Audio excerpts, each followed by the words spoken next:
할렐루야. 예, 우리 앞뒤 좌우에 계신 분들과 함께 인사하겠습니다. 은혜와 평강이 넘칠지어다. 예, 오늘도 처음 보시는 분들도 계시고 오랜만에 나오신 분들도 계시는데 우리 전혀 인사하지 않은 분들과 인사하겠습니다. 다시 한번 인사하겠습니다. 은혜와 평강이 넘칠지어다. 할렐루야. 네. 은혜와 평강이 여러분들 가운데 넘치길 간절히 소원합니다. 오늘 이 주일 여러분과 함께 나눌 말씀의 제목은 요단을 건널 준비를 하라라는 제목입니다. 저는 거룩한 빛 성광교회 부임해서 참 많이 한 일이 있다면 장례식 집례를 참 많이 했습니다. 장례식 집례를 참 많이 했는데 장례 예배를 드릴 때 자주 부르는 찬양 중에 하나가 606장 찬양이에요. 해보다 더 밝은 저 천국이라는 찬양이죠. 옛날에는 낯빛보다 더 밝은 저 천국이라는 찬양이었는데 해보다 더 밝은 저 천국, 가사가 이렇습니다. 해보다 더 밝은 저 천국 믿음만 가지고 가겠네. 믿는 자 위하여 있을 곳 우리 주 예비해 두셨네. 며칠 후 요단강 건너가 만나리.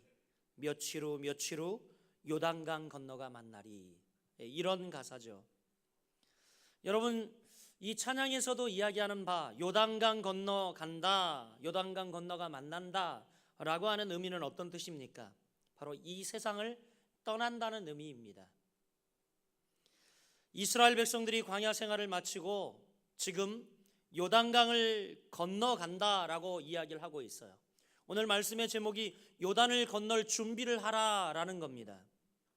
이것을 여러분 신약 성경적 의미로 해석을 한다면 이제 고난이나 괴로움에 나그네 인생을 마치고 요단강 건너 천국을 향하여, 요단강 건너 가나안 복지를 향하여 가는 것으로 해석을 할 수가 있습니다.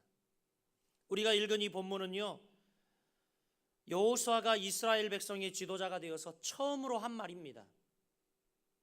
그동안 여러분 앞서 보았던 말씀은 이제 여호수아가 지도자가 되었을 때 하나님이 여호수아에게 하셨던 말씀인데, 오늘 여러분이 읽은 이 10절과 11절 말씀은 여호수아가 이스라엘 백성의 지도자가 되어서 처음으로 그가 입을 떼어서 백성들에게 한 이야기라는 겁니다.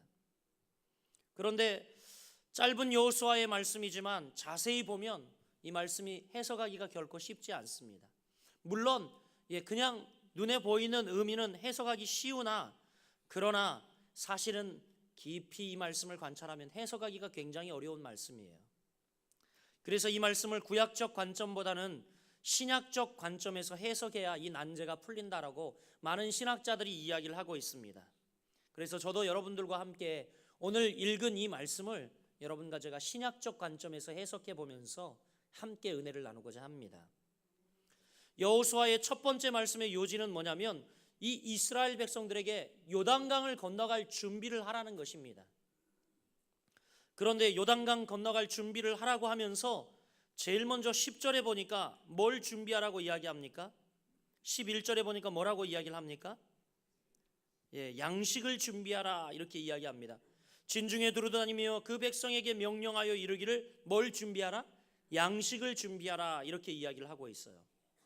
요단강 건너갈 준비를 하라고 명하면서 지금 양식을 준비하라는 말이 어떤 의미인가?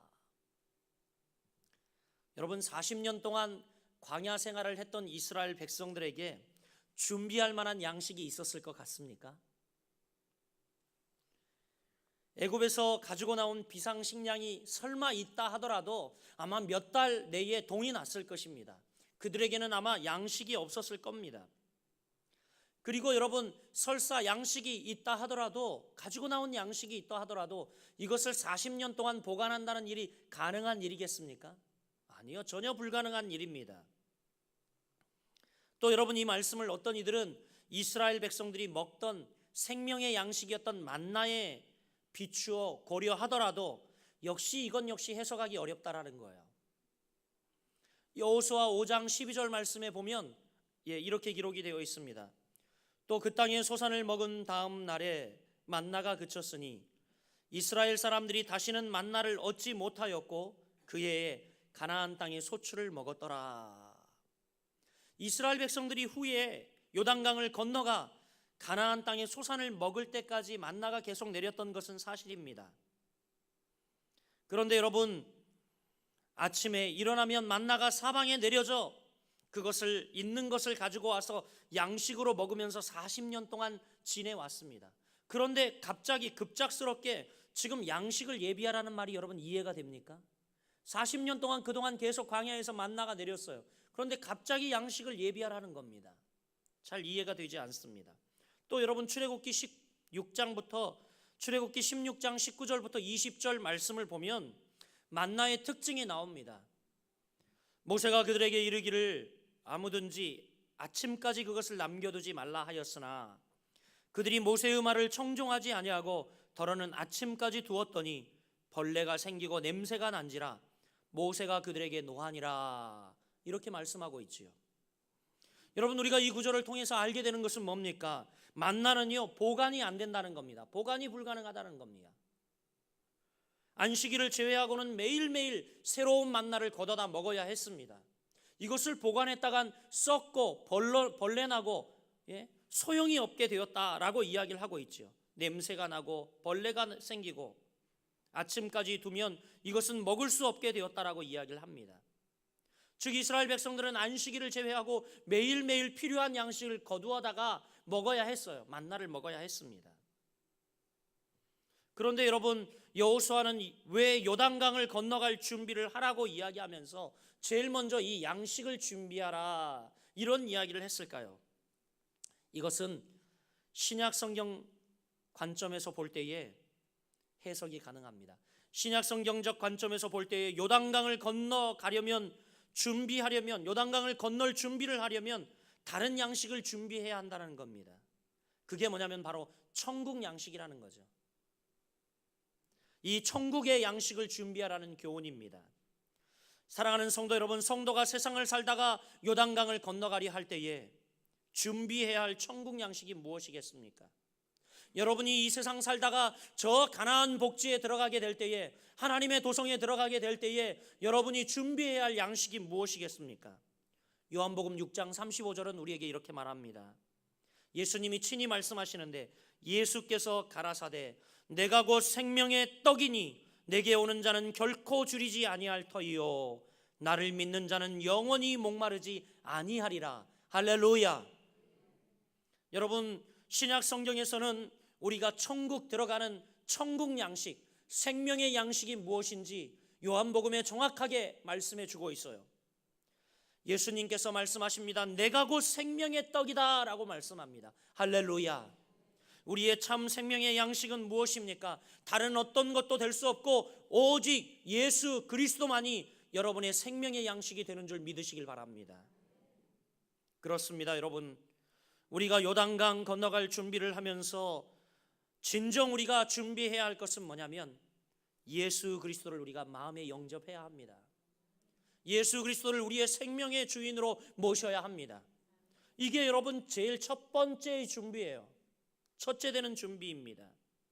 예수 그리스도만이 우리의 참된 생명의 양식임을 알고 우리는 그분을 여러분 예비하고 그분을 맞아들이고 그분을 우리가 준비해야 합니다. 다른 방법, 다른 양식은 우리에게 없습니다. 구원의 다른 방법은 여러분 우리에게 없어요. 오직 예수 그리스도 외에는 우리에게 다른 구원의 길이 없는 줄 믿으시길 바랍니다. 오직 예수만이 구원의 방법이요 오직 예수만이 구원의 길과 진리 되심을 믿으시길 바랍니다. 따라 여러분, 우리가 저 가나안 땅을 들어갈 요단강을 건너갈 준비를 하며 제일 먼저 준비해야 될 것은 참된 믿음입니다. 참된 믿음. 우리 모두 참된 믿음을 가지고 저 요단을 건너갈 수 있는, 저 요단을 건너가는 한 해 되시기를 주님의 이름으로 간절히 축원드립니다. 이 첫 번째 난제는 양식을 준비하라는 말씀인데, 양식을 준비하라는 말씀은 이런 의미를 가지고 있었습니다. 그런데 여러분, 오늘 우리가 본문을 읽다 보면 두 번째 난제를 만납니다. 그건 뭐냐면 양식을 준비하라 라고 이야기하면서 며칠 안에 너희가 이 요단을 건너 이렇게 이야기하고 있습니까? 사흘 안에. 사흘 안에. 여러분, 우리가 두 번째로 여호수아의 말씀에서 해석하기 어려운 부분이 바로 이 11절 만나는 사흘 안이라는 단어입니다. 왜냐하면 우리가 여호수아 말씀을 더 자세히 안다면 이해가 될 텐데, 여호수아의 지금 말은 3일 안에 너희가 요단강을 건너갈 거라는 얘기예요. 가나안 땅에 들어가게 될 거라는 말입니다. 그런데 여러분, 실제로 이 이스라엘 백성들이 3일 안에 요단강을 건너갔을까요? 잘 모르시겠죠? 예, 그러지 않았다는 겁니다. 이렇게 말은 하였으나 정작 그들이 요단강을 3일 안에 건너가지 못하였습니다. 여호수아 2장에는요, 여호수아가 2명의 정탐꾼을 여리고로 보낸 내용이 기록되어 있습니다. 이제 2명의 정탐꾼은 이제 열심히 정탐을 하였는데 얼마 되지 못해서 이 여리고 왕에게 발각이 됩니다. 그래서 겨우 그들은 기생 라합의 집에 숨어 들어가 이 여인의 도움으로 돌아오게 되었지요. 여호수아 2장 16절에는 이렇게 기록되어 있습니다. 라합이 그들에게 이르되 두렵건대 뒤쫓는 사람들이 너희와 마주칠까 하노니 너희는 산으로 가서 거기서 사흘 동안 숨어 있다가 뒤쫓는 자들이 돌아간 후에 너희의 길을 갈지니라. 이렇게 이야기를 하고 있어요. 여러분, 이 말을 통하여 볼 때에 정탐꾼이 아무리 빨리 정탐을 하고 돌아왔다 하더라도 최소 3일은 걸렸을 거라는 이야기입니다. 다시 요단강을 건너 여리고를 정탐하고 요단강을 건너 다시 본 진영으로 돌아왔을 때 이미 3일은 지났을 거라는 얘기예요. 왜냐하면 너희가 죽여가는 자들에게 발각될까 두려우니까 산에 가서 3일 동안 숨어 있으라 그랬어요. 여러분, 또 신약 성경적 의미에서 요단강을 건너가기 전에 3일이란 어떤 의미가 있냐면, 마태복음 16장에 보면 예수님께서 16장 21절에 이런 말씀을 하고 있습니다. 이때로부터 예수 그리스도께서 자기가 예루살렘에 올라가 장로들과 대제사장들과 서기관들에게 많은 고난을 받고 죽임을 당하고 제3일에 살아나야 할 것을 제자들에게 비로소 가르치시니, 이렇게 이야기하고 있어요. 여러분, 신약적 의미에서 이 요단강을 건너기 전 3일이란 어떤 의미냐면 바로 예수 그리스도께서 십자가에서 죽으셨다가 3일 만에 부활하신 것, 이것을 의미하고 있습니다. 여호수아서 2장에도 나와 있지만 3장에 보면요, 또 이런 말씀도 있어요. 3장 1, 2절 보면 또 여호수아가 아침에 일찍 일어나 그와 모든 이스라엘 자손들과 더불어 시딤에서 떠나 요단에 이르러 건너가기 전에 거기 유숙하니라.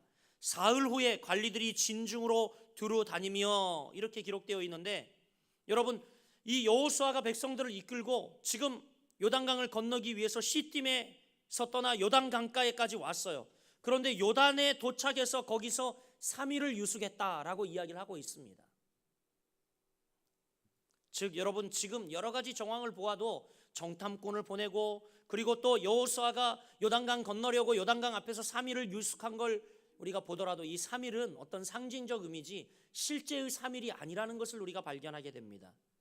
그런데 진정한 3일의 의미가 뭐냐? 이것은 신약적 의미에서 바로 이렇게 예수 그리스도께서 십자가에 죽으셨다가 3일 만에 다시 부활하실 것을 의미하고 있다는 것입니다.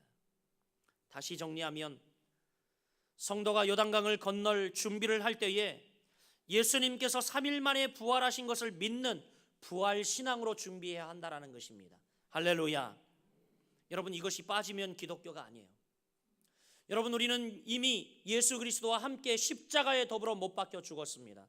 우리의 죄와 허물, 우리의 모든, 여러분, 죄와 사망, 권세에 묶여있던 우리의 육신이 이제 다 예수 그리스도와 십자가에 못 박혀 죽을 때에 함께 못 박혀 죽었어요.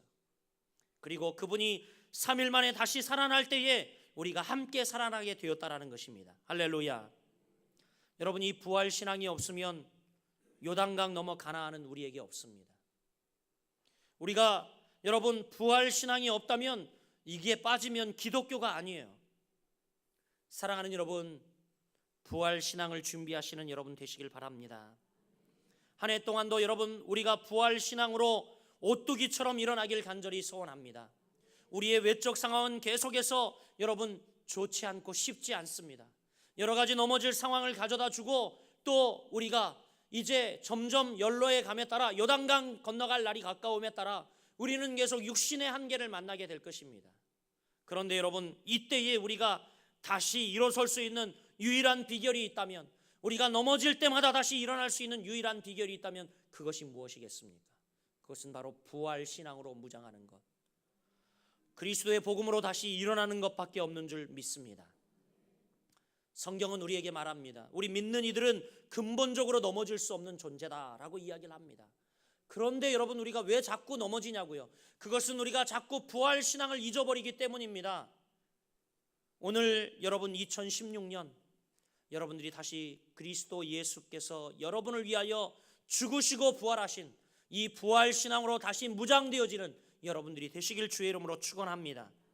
예수 그리스도가 무덤을 박차고 무덤에 돌문을 박차고 부활하시고 거듭나셨듯이 오늘 사랑하는 여러분 모두가 2016년 여러분의 신앙이 부활하고 그리고 여러분 삶이 부활하고 이 나라 이 민족의 신앙이 부활하는 놀라운 은혜의 해가 되기를 주님의 이름으로 간절히 축원드립니다. 우리 옆 사람에게 이야기합시다. 부활합시다. 다시 삽시다. 다시 일어납시다. 할렐루야. 마지막 여러분, 요단강을 대하는 우리의 세 번째 난제는 뭡니까? 오늘 본문에서 우리가 찾아볼 수 있는 세 번째 난제, 그것은 뭐냐면 여호수아의 말씀에서 우리가 관심 있게 보아야 할 것이 뭐냐면, 지금 요단강을 건너갈 준비를 하라, 요단강을 건너가라 이야기하지만 정작 요단강을 건너갈 방법에 대해서는 전혀 언급이 없다라는 거예요. 그런데 여러분, 사실상 우리 인간은 어떻습니까? 어떻게 건너갈 것인가에 관심이 더 많습니다. 배를 타고 건너갈지 다리를 놓아 건너갈지 이런 데 더 관심이 많죠. 여러분은 실제로 그렇지 않습니까? 우리 삶에 여러 가지 어려운 인생의 문제와 숙제들이 있어요. 그런데 이것 어떻게 건너가게 할지 이 방법에 대해 우리는 관심이 너무 많아. 사람을 궁구히 찾아다니고 또 여러분이 가지고 있는 모든 지식을 총동원하여 방법을 내어보고 또 여러 가지 여러분 수를 짜보고 이한, 이한, 삼한, 사한 대안을 만들어보고 그렇게 합니다. 그런데 여러분, 오늘 성경에 요단강을 건너가라고 이야기하고 있지만 그 방법에 대해서는 전혀 언급이 없다라는 사실이에요. 사랑하는 여러분, 이 여호수아의 말씀에는 약속의 땅을 건너갈 것이라는 분명한 확신이 담겨 있지만 건너갈 방법에 대해 전혀 언급이 없습니다. 여호수아 3장 말씀을 보면 드디어 이스라엘 백성들이 가나안 땅으로 요단강을 도하여 건너가게 되는데, 그들이 건너가게 된 것은 배를 타고 건너간 것도 아니고 다리를 놓아 건너간 것도 아니었습니다. 여러분, 아주 특별한 방법으로 이스라엘 백성들은 요단강을 건너 가나안 땅으로 들어갔어요. 할렐루야. 여러분, 무슨 이야기냐면 사람의 방법이 아닌 하나님이 준비하신 방법으로, 하나님의 방법으로, 하나님의 뜻으로 여러분 이 요단강을 건너갔다라는 사실입니다. 할렐루야. 혹시 사랑하는 성도 여러분, 여러분도 요단강을 건너갈 준비를 하고 계십니까? 여러분, 염려하지 마십시오. 2016년 하나님이 우리에게 아무리 어려운 한 해를 주더라도 분명히 하나님이 준비하신 특별한 방법으로 이 요단강을 건너가게 하실 것입니다. 할렐루야. 여러분, 인생에 어떤 어려운 문제를 만났습니까? 여러분, 두려워하지 마세요. 하나님께서 여러분을 특별한 방법으로 여러분에게 맞춤 서비스 하시며 하나님의 뜻으로, 하나님의 방법에 의해 여러분 가나안 복지에 들어가게 인도하여 주실 것입니다. 지금 보이는 현상, 다리가 보이지 않고 건너갈 배가 보이지 않는다고 여러분 주저하지 마시길 바랍니다. 예수 그리스도의 믿음으로 여러분 예비하시길 바랍니다. 그리고 그리스도의 부활을 믿고 준비하시길 바랍니다. 아울러 우리의 공로가 아닌 하나님의 방법을 믿고 요단강 건너갈 준비를 하시길 바랍니다. 말씀을 맺으려 합니다. 성도 여러분, 우리도 언젠가는 요단강을 건너가야 합니다. 다 있잖아요. 우리가 올 때는 순서가 정해져 있지만 갈 때는 순서가 정해져 있지 않습니다. 요단강을 건너가야 할 때가 우리에게 언제가 될지 아무도 알 수 없습니다. 그러므로 여러분, 우리가 해야 할 일이 뭡니까? 준비하는 거예요. 오늘 여러분, 여호수아가 3일 안에 건너가리라 이렇게 이야기하며 양식을 준비하라고 이야기하고 있지만 그게 언제 건너가게 될지 모르는 일이에요. 사랑하는 여러분, 우리가 천국 갈 준비하고 삽시다. 할렐루야, 할렐루야. 우리 옆 사람에게 이야기합시다. 천국 갈 준비하고 삽시다. 사랑하는 여러분, 그렇습니다. 장례식 때 또 많이 부르는 찬양이 있는데 천국에서 만나보자라는 찬양이죠. 천국에서 만나보자 그날 아침 거기서 순례자여 예비하라 늦어지지 않도록 만나보자 저기 배는 저 천국 문에서 만나보자 그날 아침 그 문에서 만나자. 저는요, 저희 교회 부임해서 이 찬양을 장례식 때마다 한 50번도 넘게 불렀습니다. 그런데 부를 때마다 만나보자 할 때 저에게 새로운 각오가 생겨요. 그리고 성도들을 바라보며 또 고인을 보낸 유족들을 바라보며 그리고 또 고인의 사진을 바라보며 그런 의문을 갖습니다. 여기서 만나보자 라고 우리가 찬양하고 있는데 과연 그날 아침 우리가 그 문에서 지금 먼저 보낸 이들 그리고 함께하는 성도들 우리가 만날 수 있을까 하는 생각을 해봅니다. 여러분, 누가 만나게 될까요? 그것은 바로 준비하는 자들만이 만날 수가 있습니다. 여러분, 누가 만나게 될까요? 그것은 바로 예수 그리스도를 생명의 떡으로 알고 예수 그리스도가 나의 생명이라고 믿고 영접하고 의지하는 자만이 그 천국문에서 만나게 될 것입니다. 아울러 여러분, 우리가 인생길 살며 쓰러지고 넘어질 때마다 부활하신 주님의 신앙을 믿고 믿음의 승리의 싸움을 계속해 나가는 여러분들이 바로 그 천국문 앞에서 만나게 될 것입니다. 아울러 여러분, 우리는 아무 공로 없지만 요단강을 건너갈 방법과 대안이 아무것도 없지만 전적인 하나님의 은혜로 우리는 그 강을 건너가게 될 것입니다. 2016년도 하나님 의지하고 귀한 믿음의 날개를 펴며 이 말씀 부여잡고 주님 의지하고 승리하길 소원하는 여러분들에게 하나님의 은혜가 더하여 우리 함께 요단강 건너 그 나라에서 함께 만나게 되는 동지들 되기를 주님의 이름으로 간절히 축복하고 축원합니다. 기도하겠습니다.